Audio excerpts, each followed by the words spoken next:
news 18 হাতত আহি পৰিছে আলফা স্বাধীনৰ म्यांमारত থকা ইষ্টাৰ্ণ হেডকোৱাৰ্টাৰত আক্ৰমণৰ পিছত কি অৱস্থা হৈছে আক্ৰমণৰ পিছৰ কিছুমান ফটো যি ফটোসমূহ দেখা পোৱা গৈছে যে আলফা স্বাধীনৰ সেই কেম্পসমূহ টছনছ হৈ পৰিছে এইসমূহ দৃশ্য এক্সক্লুসিভ দৃশ্য কেৱল নিউজ 18 হাতত আহি পৰিছে এদৰে ভয়ংকৰ আক্ৰমণ চলিছিল আলফা স্বাধীনৰ কেম্পৰ ওপৰত মাছ দিখা দেওবাৰে তাৰ পিছৰ দৃশ্য এয়া এদৰে সকলো টছনছ হৈ পৰিছে সকলো জলি শেষ হৈ গৈছে এটু আলফা স্বাধীনৰ म्यांमारত থকা ইষ্টাৰ্ণ হেডকোৱাৰ্টাৰৰ ফটো এইসমূহ আলফা স্বাধীনৰ ফালৰ পৰা বিবৃতিত পঠোৱা হৈছে আৰু এয়া কিছুমান আলফা স্বাধীনৰ তেওঁলোকৰ কেডাৰ যিসকলৰ তাত তেওঁলোকৰ মৃত্যু হৈছিল তাৰো দৃশ্যাংক আহি পৰিছে আৰু এইসমূহ দৃশ্যই প্ৰমাণ কৰে যে আলফা স্বাধীনৰ সেই কেম্পটোত কিমান ভয়ংকৰ এটা আক্ৰমণ সংঘটিত হৈছিল আৰু ইতিমধ্যে আলফা স্বাধীনৰ ফালৰ পৰা বিবৃতি যোগে জনোৱা হৈছে যে প্ৰায় 150 টাৰো অধিক ড্ৰোনেৰে ভয়ংকৰ আক্ৰমণ চলিছিল প্ৰায় 2 বজাৰ পৰা নিখা মাছ দিখা 2 বজাৰ পৰা পুৱা 4:30 মান বজালৈকে অহৰহ আক্ৰমণ চলিল কোনে আক্ৰমণ কৰিলে কেনেকৈ আক্ৰমণ কৰিলে হেয়া তত ধৰিব নোৱাৰিলে কিন্তু এইটো म्यांमाৰৰ যেটো কেম্প আছিল আৰু ওচৰাওচৰিকৈ কেবাটাও আলফা স্বাধীনৰ কেম্প আছিল বুলি ইতিমধ্যে কোৱা হৈছে সেই কেম্পসমূহ কিন্তু অত্যন্ত গুৰুত্বপূৰ্ণ আছিল তেওঁলোকৰ কাৰণে আৰু বহু কেডাৰ তাত আছিল আৰু ইতিমধ্যে কৈছো যে আপোনালোকে সকলোৱে গমে পাইছে যে আলফা স্বাধীনৰ নিম্ন সদনৰ সভাপতি লেফটেনেণ্ট জেনেৰেল নয়ন মেধি নয়ন অসম যিজনৰ ঘৰ আছিল বজালিত তেওঁ 90 দশকতে গুছি গৈছিল ব্ৰিগেডিয়াৰ গণেশ দাহত যিজনৰ ঘৰ হৈছে চৰাইদেউ জিলাত কৰ্নেল প্ৰদীপ গগৈ তেওঁলোকৰ মৃত্যু হৈছিল আৰু হেওতেকৈ সিপাঝাৰৰ ভাস্কৰ নাথ উৰফে টিকেন অসম তেখেতৰ নাম আছিল তেওঁলোকৰ মৃত্যু হৈছে কিন্তু আলফা স্বাধীনৰ কেম্পত হোৱা এই ভয়ংকৰ আক্ৰমণৰ পাছত প্ৰথমবাৰ কাৰণে আলফা স্বাধীনে এই ধৰণে তেওঁলোকৰ কেম্পৰ দৃশ্যাংশসমূহ দেখুৱাইছে যে আলফা স্বাধীনৰ কেম্পত যি ধৰণৰ ভয়ংকৰ ড্ৰোন আক্ৰমণ সংঘটিত হৈছিল দেওবাৰে নিশা কোনে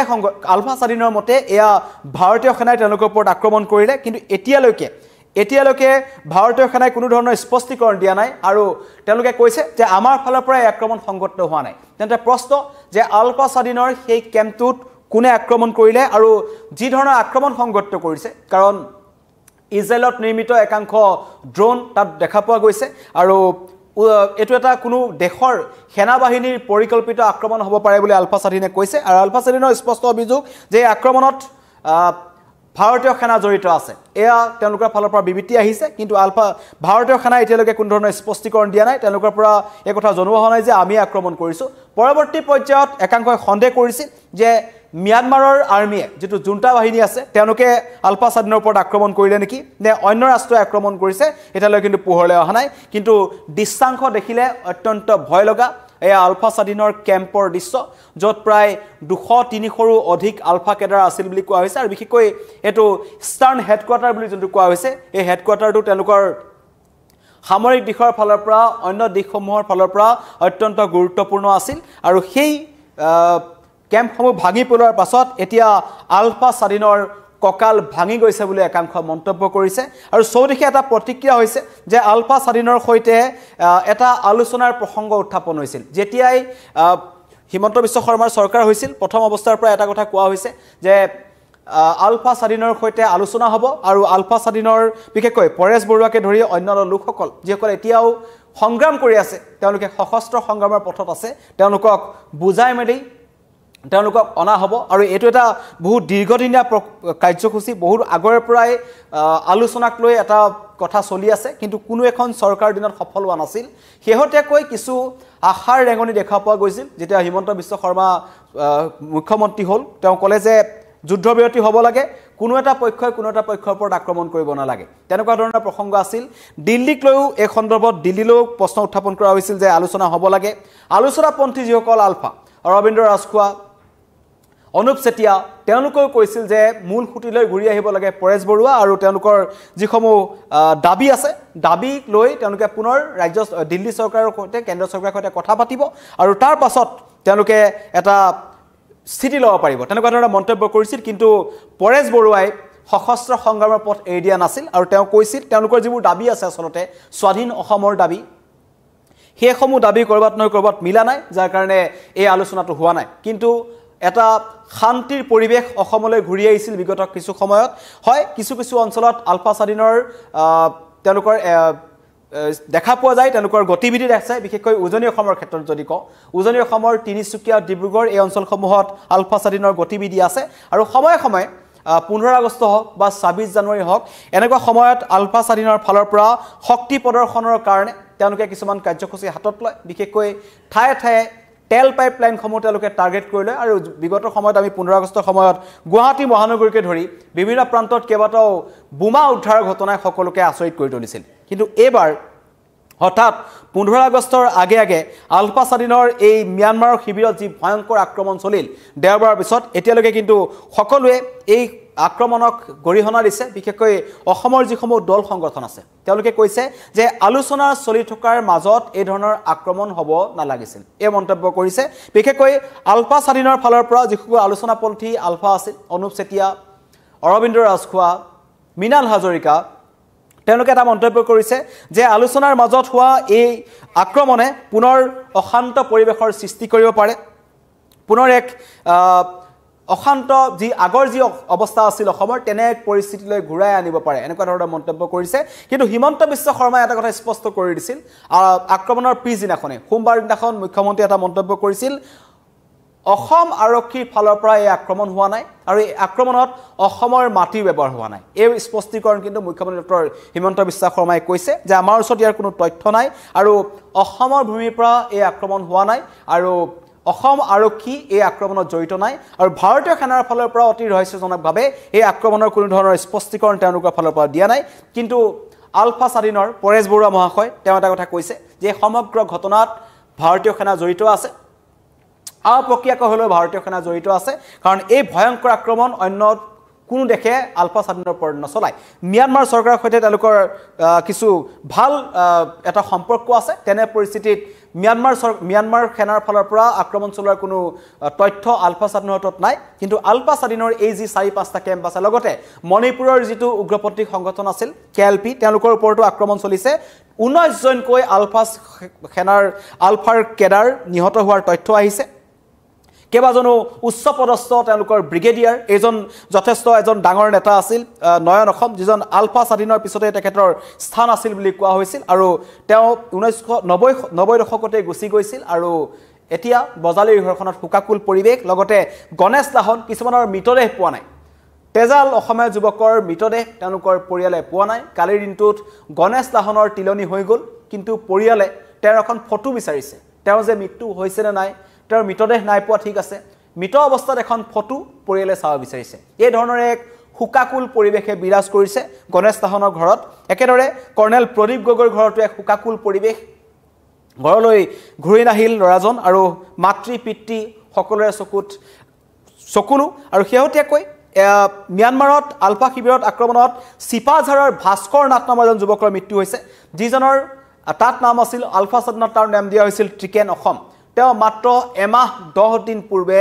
আলফা স্বাধীনলৈ গুচি গৈছিল চাকৰি বিচাৰি গুৱাহাটীলৈ আহিছিল চাকৰি কৰিম বুলি গুৱাহাটীলৈ আহিছিল কিন্তু হয়তো তেওঁ সশস্ত্ৰ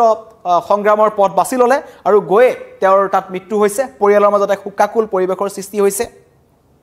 কণ্ডাকটা পৰিৱেশ আৰু তাৰ পৰা সন্ধানহীন হৈ আছিল তাৰ লগতে সেইজন যুৱকৰ লগতে এই চিপাঝাৰৰ ভাস্কৰ নাথ বুলি অন্যজন যুৱকো গুচি গৈছিল কিন্তু সেই যুৱকজন এতিয়া আলফা স্বাধীনলৈ গ'ল নে তেখেতৰ তাত মৃত্যু হৈছে কোনো ধৰণৰ খা খবৰ পোৱা নাই এবছৰ পূৰ্বে পিতৃৰ মৃত্যু হৈছিল ঘৰত কেৱল মাতৃ আছে আৰু মাতৃয়ে এতিয়া কৈ আছে যে মোৰ ল'ৰাজনক সোনকালে ঘৰলৈ ঘূৰাই পঠাওক নিজৰ সন্তান জীৱিত অৱস্থাত আছে নে ঠিক একেদৰে চিপাঝাৰৰ ভাস্কৰ লগত তেওঁৰো মৃত্যু হৈছে কোনো ধৰণৰ তথ্য এতিয়ালৈকে পোৱা নাই মঙ্গলদৈৰ ঘৰখনত এক হাহাকাৰ পৰিৱেশৰ সৃষ্টি হৈছে নিজৰ সন্তানক বিচাৰি পিতৃ মাতৃয়ে হাহাকাৰ কৰিছে আৰু আলফা স্বাধীনৰ যি ম্যানমাৰৰ যিটো ইষ্টাৰ্ণ হেডকোৱাৰ্টাৰ আছিল তাৰ এইসমূহ দৃশ্যাংশ আহি পৰিছে এইদৰে সকলো টছটছ হৈ পৰিছে ধ্বংস হৈ গৈছে আৰু এতিয়া তাত এতিয়াও আলফা স্বাধীনৰ যিসকল আহত আৰু ইতিমধ্যে 19 জন কেডাৰ নিহত হোৱাৰ খবৰ আহিছে আৰু আহত হৈছে অন্য বহু সংখ্যক কেডাৰ তেওঁলোকক চিকিৎসা কেনেকৈ কৰিছে কোট কৰিছে হতাহতৰ সংখ্যা বা মৃতকৰ সংখ্যা বৃদ্ধি পোৱাৰ আশংকা আছে আৰু সমগ্ৰ ঘটনাক ইতিমধ্যেই আলোচনা প্ৰসংগ চলি থকাৰ মাজতেই এই আক্ৰমণটোক ধিক্কাৰ দিছে আলোচনাপন্থী আলফা সদৰ অসম ছাত্ৰ সন্থা লগতে AJYCP আৰু অন্য দলসমূহে আৰু মুখ্যমন্ত্ৰীয়ে কথাটো কৈছে যে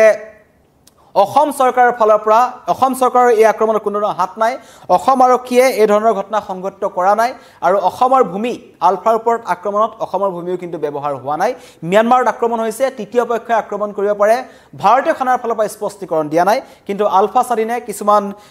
ফটো মুকলাই দিছে যিসকল আমাৰ লগত নতুনকৈ লাইভত জড়িত হৈছে তেওঁলোকক জনাই দিছো এইসমূহ হৈছে আলফা স্বাধীনৰ ম্যানমাৰৰ কেম্পটোৰ ফটো দেওবাৰে মাজনিশা যি ভয়ংকৰ আক্ৰমণ চলিল 150টাতকৈও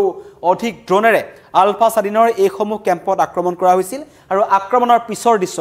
এয়া হৈছে টছনছ হৈ যোৱা আলফা স্বাধীনৰ কেম্পসমূহৰ দৃশ্য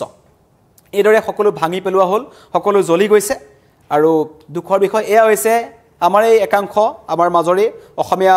যুৱকৰ ফটো যিসমূহ সশস্ত্ৰ সংগ্ৰামৰ পথ বাছি তেওঁলোক আলফা স্বাধীনত যোগদান কৰিছিল কিন্তু তেওঁলোক আপোন ঘৰখনলৈ ঘূৰি নাহিল এদৰে তেওঁলোকৰ মৃতদেহৰ ফটো ইতিমধ্যে আলফা স্বাধীনে মুকলাই দিছে প্ৰশ্ন উত্থাপন হৈছে যে কোনে আক্ৰমণ কৰিলে আলফা স্বাধীনৰ এই কেম্পটোত আৰু বিশেষকৈ কালি আসুৰ সভাপতি উৎপল শৰ্মাই এটা মন্তব্য কৰিছিল যে ম্যানমাৰৰ আলফা স্বাধীনৰ শিবিৰত হোৱা আক্ৰমণ সদৌ অসম ছাত্ৰ সন্থাই উদ্বিগ্নতা প্ৰকাশ কৈছে যদিও আলফা স্বাধীন আৰু আমাৰ লক্ষ্য আৰু পন্থাৰ মাজত পাৰ্থক্য আছে তথাপিও অসমীয়া সন্তানৰ মৃত্যুৰ বাতৰিয়ে আমাক মৰ্মাহত কৰিছে প্ৰত্যেকজন অসমীয়াকে মৰ্মাহিত কৰিছে কিন্তু এয়া হৈছে সশস্ত্ৰ সংগ্ৰামৰ পথ গতিকেলৈ আৰক্ষী হওক বা সেনা হওক এনেকুৱা ধৰণৰ পথ তেওঁলোকে বাছি লয় কিন্তু সকলোৱে কামনা কৰিছে যে এই ৰক্তাক্ত যিখন সংগ্ৰাম যিখন সশস্ত্ৰ সংগ্ৰাম শীঘ্ৰেই শেষ হওক আৰু এটা সুস্থিৰ বাতাবৰণ আহক আলোচনাৰ মাজলৈ ঘূৰি আহক যিসকলে সশস্ত্ৰ সংগ্ৰামৰ পথ বাছি লৈছিল তেওঁলোকে অন্য পন্থাৰে তেওঁলোকে এই আন্দোলন চলাওক বা এই কাৰ্যসূচী হাতত লওক অসমক সেউজ অসম গঢ়াৰ বা এখন সোণৰ অসম গঢ়াৰ ক্ষেত্ৰত তেওঁলোকে যি ব্যৱস্থা গ্ৰহণ কৰিব পাৰে আৰু সকলোৱে আশা কৰিছে যে পৰেশ বৰুৱা ডাঙৰীয়া যিজনে অকলেই এই সংগ্ৰামখন চলাই লৈ গৈ আছে ইমান দিন আৰু তেওঁ এই পথলৈ যেতিয়া ঘূৰি আহিব তেতিয়া নিশ্চয় অসমখন অধিক শান্ত হৈ পৰিব এতিয়াও আলফা স্বাধীনৰ ফালৰ পৰা সেই পূৰ্বৰ আক্ৰমণ বা তেনেকুৱা ধৰণৰ ঘটনা দেখিবলৈ পোৱা নাযায় কিন্তু সময়ে সময়ে উজনি অসমত বিভিন্ন ধৰণৰ ধন দাবী বিভিন্ন ধৰণৰ লোকক অপহৰণ কৰা বিভিন্ন লোকক পণবন্দী কৰা ঠায়ে ঠায়ে বিস্ফোৰণ সংঘটিত কৰা এনেকুৱা ধৰণৰ ঘটনা কিন্তু সংঘটিত হৈ আহিছে আৰু আলফা স্বাধীন আছে লগতে কেন্দ্ৰ চৰকাৰ আছে তেওঁলোকৰ মাজত যিসমূহ কথা মিলা নাই সেইসমূহ দাবী যিসমূহ মিলা নাই সেই দাবীসমূহত সকলো একলগ হওক সেয়া সকলো আশা কৰিছে আৰু অসমলৈ পুনৰ এক শান্তিৰ পৰিৱেশ ঘূৰি আহিব বুলি সকলোৱে আশা কৰিছে কিন্তু এই মুহূৰ্তত দেখুৱালো যে নিউজ 18ৰ হাতত আহি পৰা আলফা স্বাধীনৰ কেম্পত যে আক্ৰমণৰ পিছৰ দৃশ্য এইসমূহ হৈছে আলফা স্বাধীনৰ কেম্পৰ দৃশ্যসমূহ যিসমূহ আলফা স্বাধীনৰ ফালৰ পৰা বিবৃতিযোগে পঠিয়াই দিয়া হৈছিল আৰু 19 জনকৈ আলফাৰ নেতা কেডাৰৰ এই ভয়ংকৰ আক্ৰমণত মৃত্যু হৈছিল আহত হৈছে কেইবাজনো আৰু হতাহতৰ সংখ্যা বা মৃতকৰ সংখ্যা বৃদ্ধি পোৱাৰ আশংকা আছে ধন্যবাদ